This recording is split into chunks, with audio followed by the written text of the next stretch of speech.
See, everybody want to be successful until it's time to do what successful people do. You talk about grinding, but the minute life gets a little uncomfortable, you start looking for a shortcut. Let me tell you something, success ain't got no elevator. You're gonna have to take the stairs. And them stairs, they squeak, tap, they crake, and they gonna make your legs burn like fire. Let me tell you something most people don't wanna hear. Before success ever shows up in your life, it demands a sacrifice. Not a small one, not a convenient one, but the kind that hurts, the kind that makes you question if it's even worth it. Success is not something you stumble into. It's something you surrender for. You got to give up sleep, comfort, popularity, and sometimes even people you love, because the path to what you're praying for is paved with what you're willing to let go of. See, everybody says they want blessings, but blessings come with a price tag you can't pay with laziness. You can't pray for abundance and still cling to your excuses. You can't ask God to elevate you and still hang around where you've always been. There's no miracle without movement and no victory without a valley. When you look at anyone who's made it, really made it, you're not seeing the nights they spent crying out to God. You're just seeing the light he gave them when the dark finally passed. What people call overnight success is really years of sacrifice nobody saw. You have to die to who you were to become who you were meant to be. God doesn't hand out success to people who aren't prepared to handle it. He tests you first. He'll strip things away, not because he's cruel, but because he's clearing the path for your destiny. You might lose friends. You might lose comfort. You might even lose yourself for a moment. But that's the refining fire of purpose. Gold doesn't shine until it's been through the heat. And you won't either until life puts some pressure on you. Sometimes God will isolate you, not to punish you, but to prepare you. Tempt. He'll move people out of your life who can't go where you're going. You'll think it's rejection, but it's really direction. You'll think you're being left behind, but he's just pulling you aside to upgrade you in private. Success requires you to trust what you can't see. You have to believe that what you're losing is making room for something greater. But we live in a world where people want blessings without burden, results without resistance. Everybody wants the crown, but nobody wants the cross. The truth is, success will cost you something sacred, your comfort zone. You can't chase success and cling to comfort at the same time. One has to go. If you're serious about your dream, you've got to learn how to be uncomfortable on purpose. You've got to wake up when you're tired, keep going when you're discouraged, keep trusting when you see no evidence. Sacrifice isn't glamorous. It's lonely, it's quiet, and it's misunderstood. People will laugh at you. They'll tell you you're crazy for believing in something they can't see. But that's exactly what faith is. Walking toward a promise you can't yet touch. Faith is the down payment for success, and sacrifice is the receipt that proves you were serious. Attempt. You can't keep asking for harvest if you're not willing to plow the field. God's not going to hand you a table if you won't pick up the hammer. He's not going to bless a dream you won't work for. The road to success is a road of surrender. Surrendering your ego, your fear, your need for approval. Sometimes you'll be misunderstood. People will think you've changed, but that's exactly the point. You can't stay the same and expect a different result. Every version of success requires a new version of you. The version of you that's lazy, doubtful, or distracted, that version has to die. Because destiny and comfort can't live in the same house. And don't get it twisted. Sacrifice doesn't always mean losing material things. Sometimes it's giving up old habits, old mindsets, old ways of thinking that kept you small. You might have to sacrifice your pride and admit you need help. You might have to sacrifice your fear and step into something new even when it scares you. You might have to sacrifice time scrolling through nonsense so you can build something that matters. Success is spiritual before it's visible. You have to believe it in your spirit before you can ever hold it in your hand. God doesn't promote you when you're comfortable. Attempt. He promotes you when you're committed. He watches what you do when nobody's clapping. He sees when you show up tired, when you give your best, even when it's unnoticed. That's the part nobody sees. The sacrifices behind the scenes. Success isn't about being lucky. It's about being faithful. The people who win are the ones who keep showing up long after everyone else gave up. You've got to give something up to go up. If you're not willing to lose, you're not ready to win. And the funny thing is, when you finally get there, when the doors open and the lights come on, all those sacrifices you thought were killing you will turn out to be the very things that built you. Every tear, every lonely night, every no you heard, they were all part of the construction of your character. Success is not about what you get, it's about who you become. And you can't become that person without giving something up. Most folks pray for success like it's supposed to come easy, but God's blessings come wrapped in hard work. You can't microwave greatness. You've got to cook it slow with discipline, sweat, and time. The sacrifice is what seasons your success. If it came easy, you wouldn't respect it. The pain you feel while sacrificing is the proof that something inside you is growing stronger. You're shedding weakness, building endurance, learning trust. You're proving to yourself and to God that you're ready for more. You've got to understand that everything you're going through has purpose. Every delay, every disappointment, every closed door, they're not denials, they're directions. God is shifting you, stretching you, shaping you. The sacrifice isn't punishment, it's preparation. He's not trying to take something from you. He's trying to give something to you. But before he can fill your hands, he's got to empty them. You can't hold on to your old life and expect a new one to begin. People see the glory, but they don't see the grind. They see the success, but they don't see the surrender. They see the stage, but not the struggle it took to get there. Every bit of success you see in someone's life is built on a mountain of sacrifice, unseen, uncelebrated, and often painful. But that's how God works. He hides your process so that when he reveals your promise, nobody can take credit for it but him. Success requires sacrifice before reward. It's not optional, it's spiritual law. You can't harvest what you haven't planted, and planting always costs something. It costs time, energy, focus, and faith. But if you're willing to pay that price, if you're willing to make those sacrifices in the dark, one day the light will find you. God doesn't waste obedience. Every sacrifice you make in faith will produce a reward in due season. Let me tell you something. Comfort is one of the most dangerous places you can live in.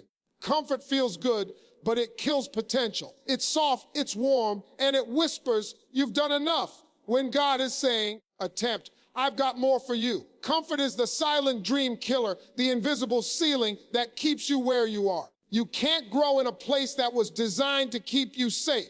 Growth don't happen on the couch. Growth happens when life pushes you out into the unknown, when you're trembling, doubting, but still moving. That's where God does his best work, in the stretch. See, everybody prays for increase, but increase means pressure.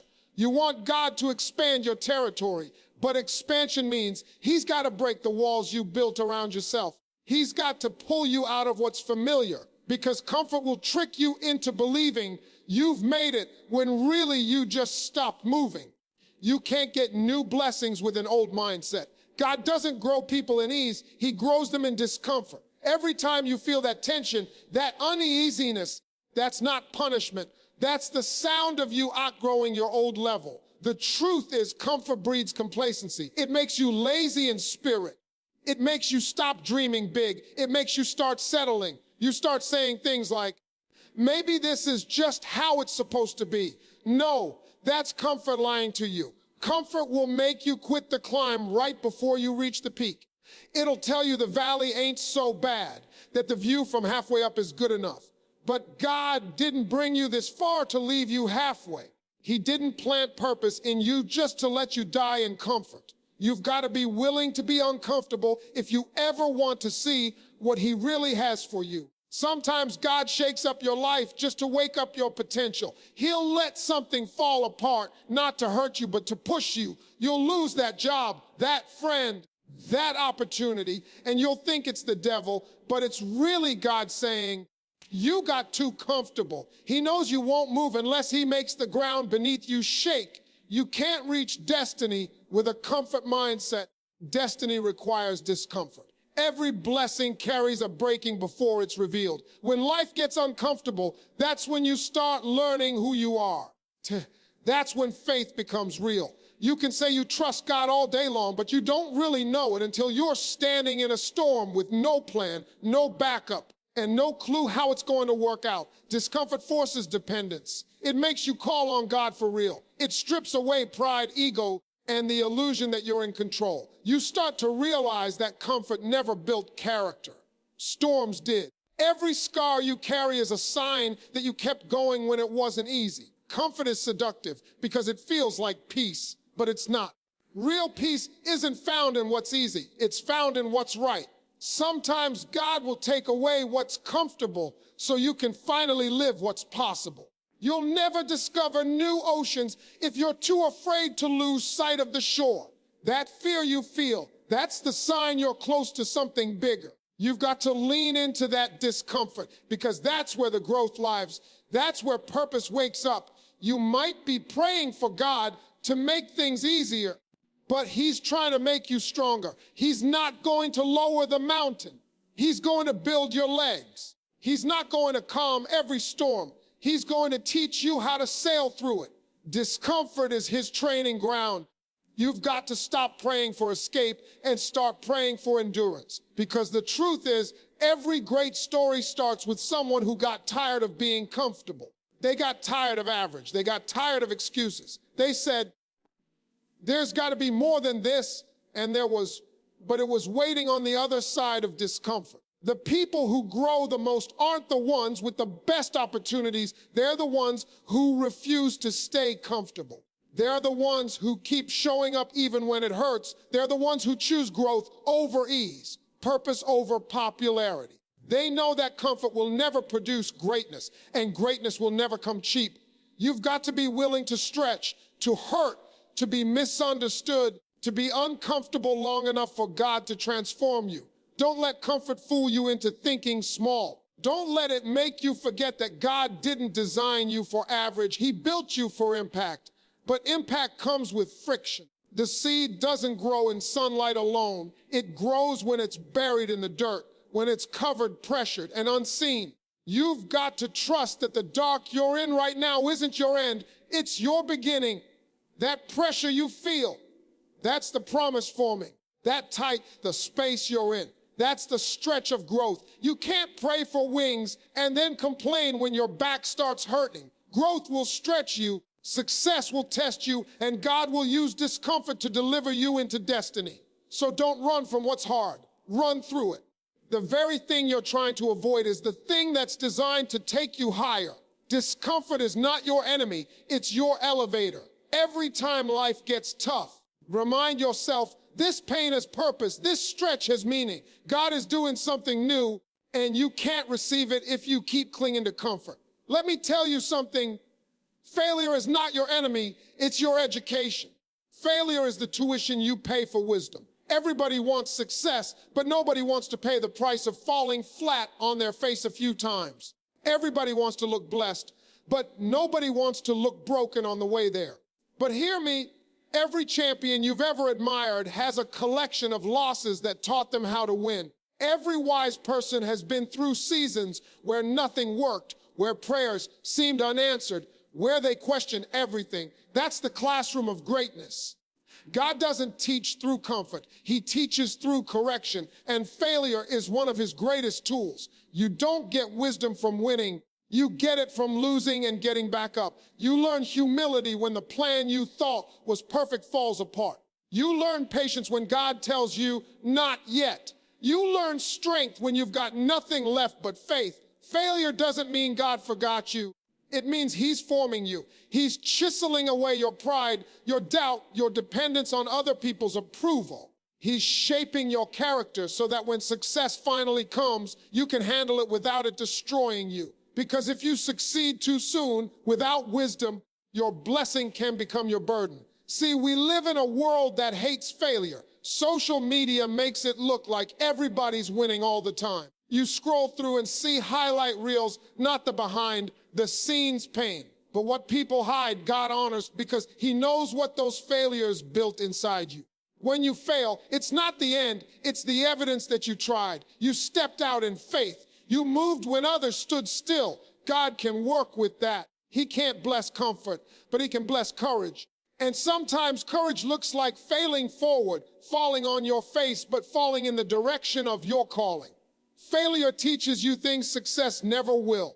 Success whispers, but failure shouts. Failure tells you who's really with you. It reveals your real friends, your true motives, your inner strength. When everything's falling apart, you find out what your foundation really is. You stop relying on people and start depending on God. You stop pretending you're in control and start trusting the one who is. Failure is not a punishment, it's a mirror. Attempt. It shows you what needs to change so you can grow. And if you're smart, you'll stop running from it and start learning from it. The problem is, most people quit right before the lesson hits. They fail once and think that's the verdict. But failure isn't final, it's feedback. It's God saying, not this way, but keep going. Every time you fail, heaven takes note of your persistence. The blessing is never for the perfect, it's for the persistent. You don't fail because God abandoned you. You fail because he's preparing you. He's letting you fall in small places so you can stand tall in big ones later. Every no you hear today is protecting you from a disaster tomorrow. Every delay, every closed door, every disappointment, that's divine direction. You've got to change how you see failure. Stop asking, why me? And start asking, what is this teaching me? Every failure carries a seed of revelation. Attempt. Maybe it's showing you who to trust. Maybe it's teaching you patience. Maybe it's humbling your spirit so God can elevate you the right way. The lesson doesn't always come wrapped in clarity. Sometimes it comes wrapped in chaos. But when you look back later, you'll realize those failures were the very moments that grew your faith the most. If you've ever failed, you're in good company. Moses failed, David failed, Peter failed, and God still used them. Failure doesn't disqualify you, it develops you. It's the pressure that proves your purpose. God will let something fall apart to see if your faith will too. And if you can keep believing when nothing's working, that's when you're becoming who you were meant to be. You've got to stop being embarrassed by your failures. Wear them like armor. They mean you fought for something. They mean you were brave enough to try. You'll never know what you're capable of until you fail trying to do something you thought you couldn't. Failure is not falling down. It's staying down. As long as you get back up, you're still in the game. You're still being shaped. You're still under construction. God uses failure like a blacksmith uses fire, not to destroy, but to strengthen. He lets you walk through things that didn't work, so when the real thing comes, you'll recognize it and treat it right. Failure strips away illusions. It makes you real. It makes you raw. It makes you reach for God in a way success never could. When you fail, you learn empathy, you learn grace. You stop judging people for their struggles because you've tasted your own. You become wiser, softer, stronger all at once. That's the paradox of failure. It breaks you open so that wisdom can enter. Attempt. And that wisdom becomes the foundation of everything you build next. So when things don't go the way you planned, don't curse it, collect it, gather the lessons, ask God what he's showing you.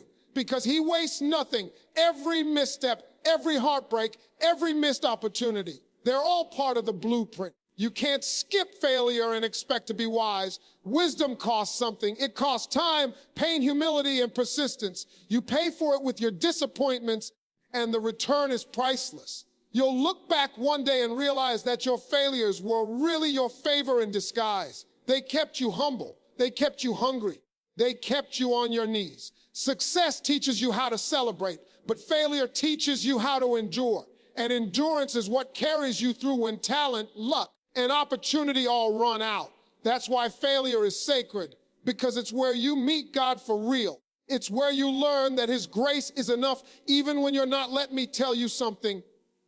Motivation will get you started, but discipline will keep you going when motivation dies. And trust me, it will die. There will be mornings when you don't feel like getting up, when your body's tired, your spirit's heavy, and your dreams feel too far away. That's when discipline steps in. Motivation is a spark. Discipline is the fire that keeps burning when the wind blows. Motivation is emotion. Discipline is decision. You can't build success on how you feel because feelings change. Discipline means you do it whether you feel like it or not. because your purpose doesn't care about your mood. Everybody wants to win until they realize winning takes repetition. Doing the same thing day after day after day, even when nobody's clapping. Discipline is waking up early when sleep sounds sweeter. It's saying no to distractions when everyone else is saying yes. It's choosing your calling over your comfort. Discipline means you train your flesh to obey your faith. And that's not easy. That's war. Your spirit says, let's go. And your body says, maybe tomorrow. But success doesn't wait on tomorrow. Success belongs to those who show up today consistently, even when nobody sees them. Motivation fades the minute pain shows up. Discipline says, we keep going anyway. It's not about hype, it's about habit. It's the muscle you build through obedience. You can pray for opportunity all you want, but if you don't have discipline, you'll fumble the blessing when it comes. God can open doors for you, but if you haven't trained your habits, you won't walk through them ready. Talent might get you in the room, but discipline keeps you there. Discipline is how you honor the gift he gave you. It's how you prove that what you've been asking for, you can actually handle. Most people wait for motivation to feel right before they act, but that's not how winners move. Winners act first and let the feeling catch up later. Discipline means you don't negotiate with your excuses. You don't let your emotions sit in the driver's seat. You say, I made a commitment and I'm keeping it, because purpose doesn't respond to comfort. It responds to consistency. Every successful person you admire didn't just get lucky. They got disciplined. They kept showing up. They kept pushing. They kept praying and grinding even when it didn't look like it was working. Discipline is spiritual before it's physical. It's about obedience. It's about honoring what God told you to do, even when you don't see results yet. Sometimes he's testing you with the small stuff. Will you be faithful with what you have before he gives you more? Discipline is doing the right thing when nobody's watching. It's being excellent in private before you're celebrated in public. The blessing doesn't come to the loudest. It comes to the most consistent. You can't expect a harvest from seeds you only water when you feel inspired. There will be days you want to quit, days when it seems pointless, when you wonder if anybody even notices your effort. But discipline doesn't need applause. It feeds off vision. You've got to keep your eyes on the promise, not the process, because the process will test you. It will stretch you. It will try to break you. But every day you stay consistent, you're building spiritual momentum. Every day you choose obedience over laziness, your character gets stronger. And one day you'll look back and realize that discipline built the life you were praying for. Motivation makes you shout. Discipline makes you steady. Motivation comes and goes. Discipline endures. The real power is in the routine. It's in doing what most people stop doing after the first obstacle. When the excitement wears off, discipline keeps you walking through the desert until you reach your promise. It's the difference between dreaming about change and actually living it. Discipline doesn't always feel good, but it always produces good fruit. God blesses structure. He blesses order. He blesses those who can keep going without needing constant reassurance. Discipline is also about self-respect. When you keep your word to yourself, your confidence grows. Every time you do what you said you'd do, even when it's hard, you tell your spirit, I can trust me. That's how faith in yourself is built, not through success, but through consistency. Discipline says, I don't need to feel ready. I just need to move. And that's how miracles start, not in moments of inspiration, but in moments of persistence. You can't pray for greatness and then skip the grind. You can't ask for abundance and keep lazy habits. God gives vision, but he expects you to manage it through discipline. He'll test your diligence before he trusts you with destiny. He wants to see if you'll still show up when no one's watching, when it's not exciting, when it's just hard. That's the proving ground of discipline. And the truth is, it's not punishment, it's preparation. Because discipline today becomes freedom tomorrow. So while everyone else waits to feel motivated, you keep moving. While they're talking about goals, you're working in silence. While they're chasing hype, you're building habits. That's the difference between the dreamers and the doers. Motivation makes noise, discipline makes results. Discipline turns ordinary people into extraordinary vessels of purpose. And when God sees you being consistent in the dark, He'll bless you in the light. Let me tell you something. Your circle determines your ceiling. You can't fly with people who are comfortable crawling. You can't grow if you keep surrounding yourself with folks who don't want to go nowhere. The truth is, you become what you hang around. Your environment feeds your energy, and your energy shapes your destiny. If you're always around people who complain, gossip, and make excuses, don't be surprised when you start doing the same. But if you want to level up, you've got to link up with people who challenge you, stretch you, and make you uncomfortable. The kind of people who won't let you stay average. Everybody talks about wanting success, but most folks stay stuck because they're loyal to the wrong crowd. They're loyal to familiarity, not to their future. They feel guilty outgrowing people who refuse to grow themselves. But hear me, you can love people and still leave them. You can care about them and still move on. God didn't call you to stay in circles that drain your spirit. He called you to connect with people who speak life into your purpose. Sometimes elevation requires separation. It's not arrogance, it's alignment. You've got to understand that not everybody is meant to go where you're going. Some people are seasonal. They were good for your growth then, but they'll hold you back now. God will often remove certain people from your life attempt, not because they're bad, but because they can't handle the version of you He's creating. They were comfortable with your past, but intimidated by your potential. Don't fight that. Let God do His pruning. Every time He cuts something off, He's making room for something stronger to grow. Your circle will either feed your fire or smother it. Some people add fuel to your faith and others drain your drive. Pay attention to the conversations around you. Do they lift you or limit you? Are you surrounded by people who remind you of your problems or people who remind you of your purpose? You can't expect to think like a king while sitting in circles where everyone's afraid to dream. You can't talk about destiny with people who are comfortable with average. You've got to get around folks who stretch your vision, who make you uncomfortable in a good way, who look at you and say, you can do more than that.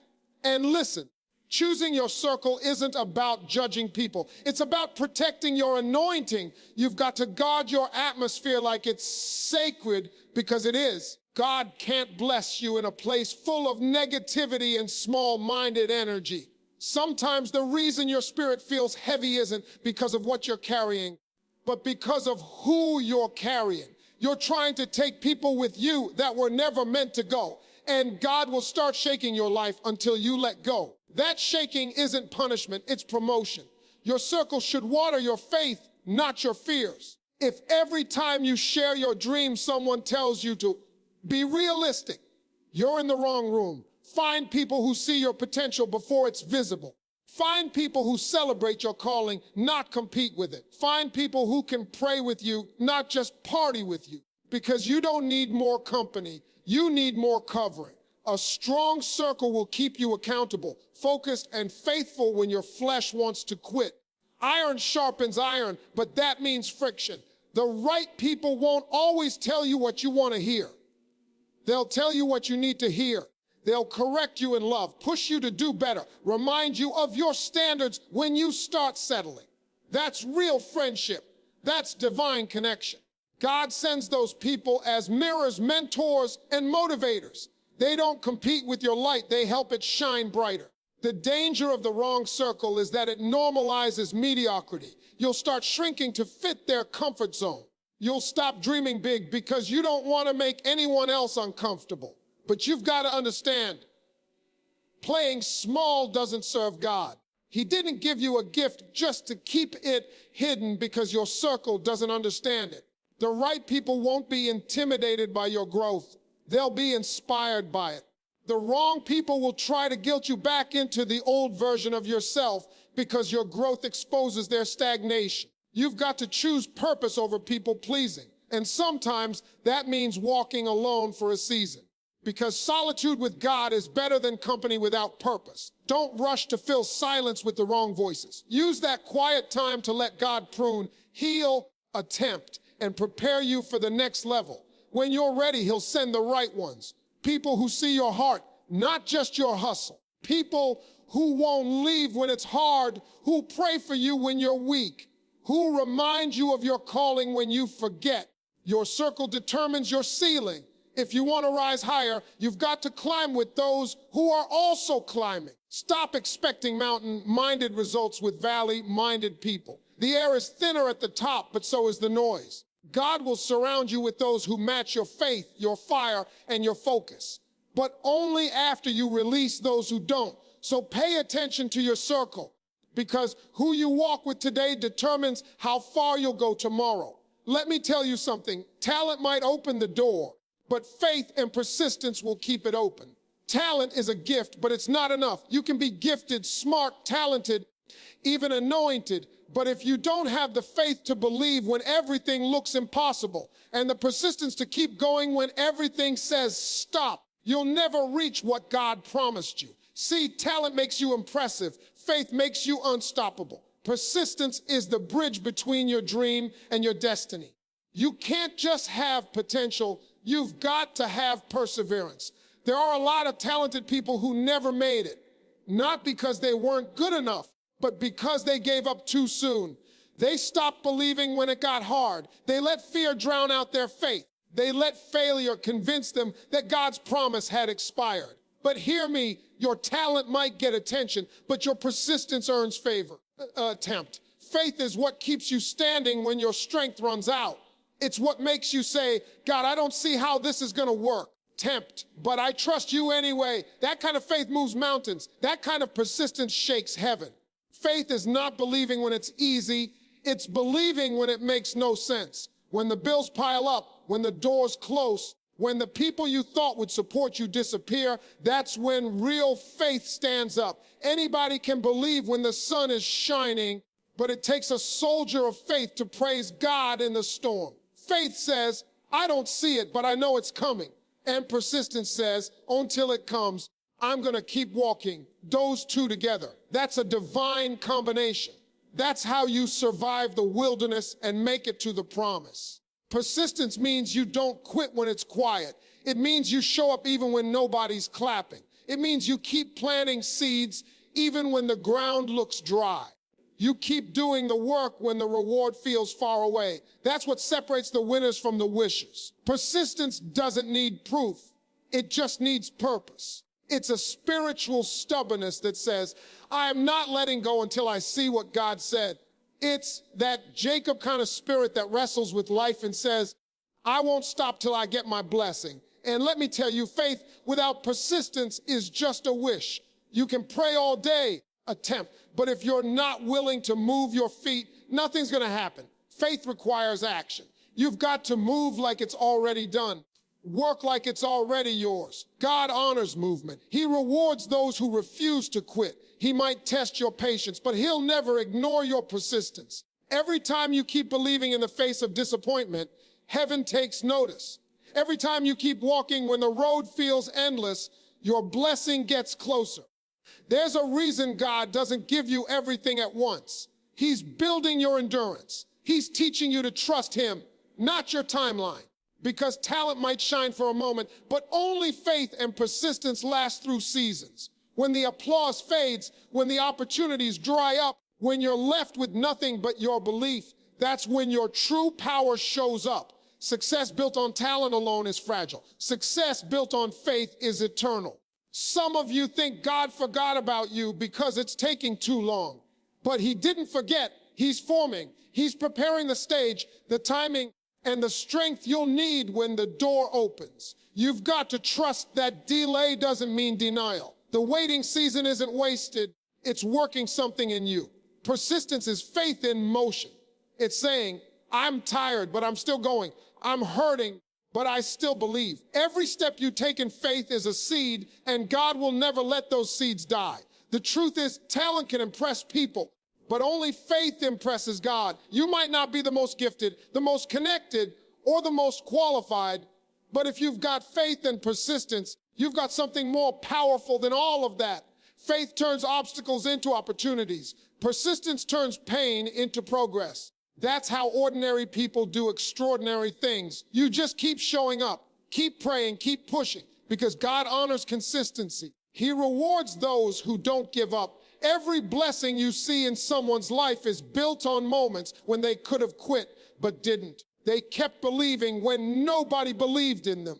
They kept pushing when it looked pointless. They kept trusting when life was breaking them. That's the price of greatness. That's the truth nobody wants to hear. It's not talent that gets you there. It's tenacity. It's faith that refuses to quit, and persistence that won't sit down until the promise comes to pass. So when you feel like giving up, that's the moment you dig in deeper. That's when you say, oh God, I don't understand it, but I'm not letting go, because faith and persistence are how you unlock favor. They're how you outlast the pain, outwork the doubt, and outshine the fear.